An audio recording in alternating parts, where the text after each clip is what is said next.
Yo, comment ça va? Alors vous commencez à le savoir maintenant, ça fait assez longtemps que je le dis, ça fait maintenant à peu près 10 ans que j'habite au Japon. Voilà, je suis arrivé assez jeune, j'avais 19 ans, et on peut dire que je me suis formé en tant qu'adulte ici, à Tokyo. Même si je reste français sur énormément de points, le Japon a changé pas mal de choses, en ce qui concerne ma façon de manger, de vivre, de penser, de parler. Donc voilà, aujourd'hui j'aimerais vous parler un petit peu de tous ces points-là. Encore une fois, ceci est un avis totalement subjectif, tout le monde n'aura pas le même vécu que moi. Mais moi j'ai une question pour vous. Est-ce que ça ne serait pas ça qui est intéressant au final? Il n'y a pas un Japon, chacun vit son propre Japon. Et moi aujourd'hui, j'aimerais vous parler du mien.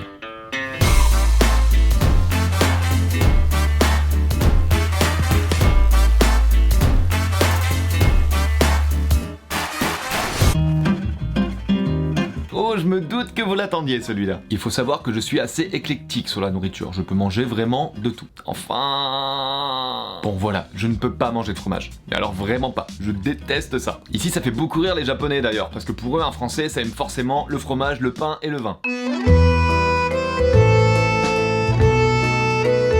Enfin voilà, ceci mis à part, je vous avoue que je mange essentiellement de la cuisine japonaise. En même temps, on a l'embarras du choix entre les sushis, okonomiyaki, karage, takoyaki, kaisendon, oyakodon. Oh oui, les oyakodon. Certainement un de mes plats préférés. D'ailleurs, il faut savoir que le nom de ce plat vient d'un jeu de mots japonais. Oyako en japonais signifie parent et enfant, et don, le bol de riz. Ici, oya représente le poulet et ko représente l'œuf, le tout sur un bon bol de riz. Alors oui, vu comme ça, c'est un petit peu cringe en effet. Il existe d'ailleurs une autre version du oyakodon avec du poisson et des œufs de poisson que j'aime tout autant. Enfin voilà, 80% de ce que je mange dans la vie de tous les jours, c'est surtout japonais, même si ça ne m'empêche pas de me faire un bon burger ou une bonne pizza de temps en temps. Alors oui, j'avais déjà l'habitude de manger japonais quand je vivais en France. Mais voilà, le prix des produits à l'import faisait que j'avais pas la même facilité que je peux avoir aujourd'hui pour en acheter ou en cuisiner. D'ailleurs, pour ceux qui se posent la question, parce que je suis sûr qu'il y en a qui se posent la question, oui, j'adore le natto. Ah, j'en fous partout, sur mon riz, sur du pain, sur des pâtes, j'adore ça. D'ailleurs, ne venez pas me voir en me disant que c'est mauvais parce que ça pue, surtout si vous mangez du fromage. Ah, je vous vois arriver là un petit peu. Pour en finir avec la nourriture, et c'est certainement là que l'écart se fait le plus entre quand je vivais en France et maintenant, c'est en ce qui concerne le petit déjeuner.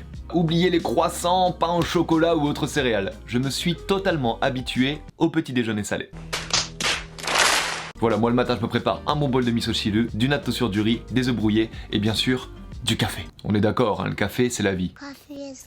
Alors ça ne m'empêche pas d'apprécier toujours autant les pâtisseries et les céréales, et il m'arrive souvent d'avoir envie d'un petit déjeuner à la française. Mais voilà, 80% du temps le matin je mange japonais.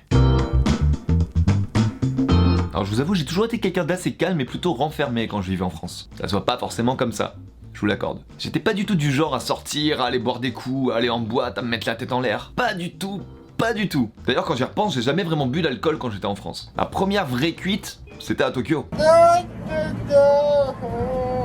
Et finalement, c'est en venant au Japon que j'ai appris à un peu plus me libérer, à m'ouvrir aux autres. Alors je comprends que ça peut paraître paradoxal parce que beaucoup d'étrangers qui viennent à Tokyo ressentent l'exact contraire. Mais dans mon cas, c'est vraiment mes amis japonais qui m'ont aidé à être un peu plus extraverti, à savoir aller vers les autres, à avoir un peu plus confiance en moi en quelque sorte. C'est après plusieurs années à vivre à Tokyo que je me suis rendu compte que j'étais un peu plus en concordance avec la façon de vivre japonaise. Et c'est probablement ça qui me gênait en France. Enfin, je suppose. Alors on me dit souvent que je suis un petit peu trop japonais parfois. Surtout quand je mets ma main devant ma bouche en mangeant ou quand je fais un ojigi ou un signe de main pour m'excuser. Ouais, je fais vraiment ça. Et le pire c'est que je le fais sans m'en rendre compte. Mais le truc c'est que, bah voilà, moi je me sens bien comme ça. Et je pense que sans même forcément aller jusque là, être un minimum en concordance avec la culture japonaise, ça aide énormément quand il s'agit de s'intégrer. J'ai entendu beaucoup d'étrangers dire que les japonais ne te laissent pas rentrer dans leur quotidien, que c'est impossible de s'intégrer au Japon. Et sans dire qu'ils ont tort. Encore une fois, chacun vit le Japon d'une manière totalement différente. Car dans mon cas personnel, je n'ai jamais vécu ou ressenti ça. Tous les japonais que j'ai rencontrés et que je côtoie depuis maintenant 10 ans ont toujours été très gentils et m'ont tout de suite considéré des leurs. Et c'est pour ça que je pense que comprendre et s'imprégner de la culture japonaise un minimum, ça aide énormément quand il s'agit de s'intégrer dans le quotidien japonais. Dans tous les cas, moi le Japon m'a vraiment changé dans le bon sens je pense, et je lui en suis extrêmement reconnaissant.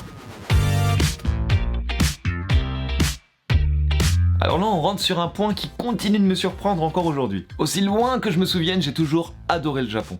Dans toutes ses formes. Ma mère m'a d'ailleurs raconté il y a quelques années que quand j'étais tout petit, vers mes 4-5 ans à peu près, elle m'avait acheté la Super Nintendo, suivie de la Game Boy quelques années plus tard. Et à cette époque, j'y passais tout mon temps. À ce moment-là, j'étais un vrai gros gamer. À tel point que mon rêve c'était de devenir créateur de jeux vidéo et de partir vivre au Japon. Je me rappelle à ce moment-là j'avais 4 ans. Ensuite j'ai très rapidement tombé amoureux de la musique japonaise. À tel point que je me suis mis à la langue juste pour pouvoir écrire mes propres paroles en japonais. Alors pourquoi je vous raconte tout ça? C'est parce que quand j'étais en France, je vivais vraiment avec le Japon en background, mais vraiment tout le temps. Je regardais une majorité de films et de séries en japonais, j'écoutais de la musique japonaise, je regardais mes animés en japonais, à une époque où pour les trouver il fallait les chercher sur internet d'une manière pas très légale. Mais voilà, force est de constater que depuis que je vis au Japon, bah ça a pas mal changé. La majorité de la musique que j'écoute j'écoute c'est britannique ou américain. La majorité des films que je regarde, pareil. Et en ce qui concerne les jeux vidéo, bah j'ai juste plus le temps d'y jouer en fait. Alors attention, je ne dis pas que je n'aime plus cet aspect de la culture japonaise. Au contraire, j'adore ça. Mais je n'ai plus ce besoin constant d'écouter de la musique japonaise ou d'aller chercher le dernier film japonais qui vient de sortir sur internet. Alors ça vient très certainement du fait qu'en vivant au Japon, j'y ai très facilement accès et donc je n'ai plus aucun effort à faire. Si je veux écouter de la musique japonaise, j'allume la radio. Si je veux regarder un film en japonais, j'ai Netflix ou je vais au cinéma. C'est vraiment quelque chose qui s'est fait progressivement sans que je m'en rende vraiment compte.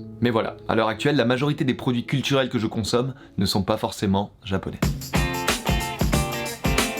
Bon, on va faire simple. Dans ma vie de tous les jours, je parle à 80% en japonais. Ensuite anglais, avec certains collègues de travail ou des amis. Et enfin français, avec ma mère, mon frère, ma sœur et quelques amis français, essentiellement. Et ce que je vais vous dire peut vous paraître stupide, mais quand on arrête de parler quotidiennement sa langue maternelle, eh ben on l'oublie. Alors là, normalement, vous vous dites, non mais ça va mec, tu parles très très bien français, qu'est-ce que tu nous fais? Mais ce que vous ne voyez pas, c'est que moi la vidéo, je l'ai préparée à l'avance, et là je fais très attention devant la caméra. Dans la vie de tous les jours, c'est pas du tout la même. J'oublie tout le temps mes mots, je confonds des expressions qui n'ont plus aucun sens, des fois je switch de langue sans même m'en rendre compte. Vraiment, on a une confiance, when we start to believe the belief, quand on fait confiance à la confiance, on devient confiant. Et à la limite, vous vous dites que c'est pas grave, parce que en vivant au Japon, j'ai pas forcément besoin du français. Et vous avez raison. Mais croyez-moi, les rares fois où je rencontre des Français à Tokyo et où je dois me présenter, ah bah les gens pensent juste que je suis un gros débile, ou alors que je le fais exprès. Parce que voilà, j'ai une bonne tête de français et on comprend facilement que le français c'est ma langue maternelle. Mais quand je commence à chercher un peu mes mots ou à me tromper au milieu d'une phrase, ah bah j'ai l'air un petit peu con, je vous avoue.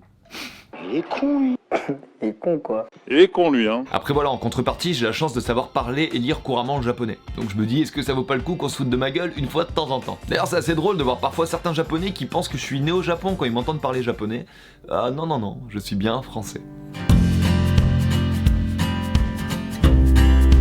Alors mine de rien, quand je regarde en arrière, ma vie au Japon m'a apporté énormément de positif. J'ai appris à être plus conscient des gens autour de moi, à m'ouvrir aux autres, à avoir un peu plus confiance en moi et en ce que j'entreprends ici. Je garde quand même mon âme de français sur énormément de points.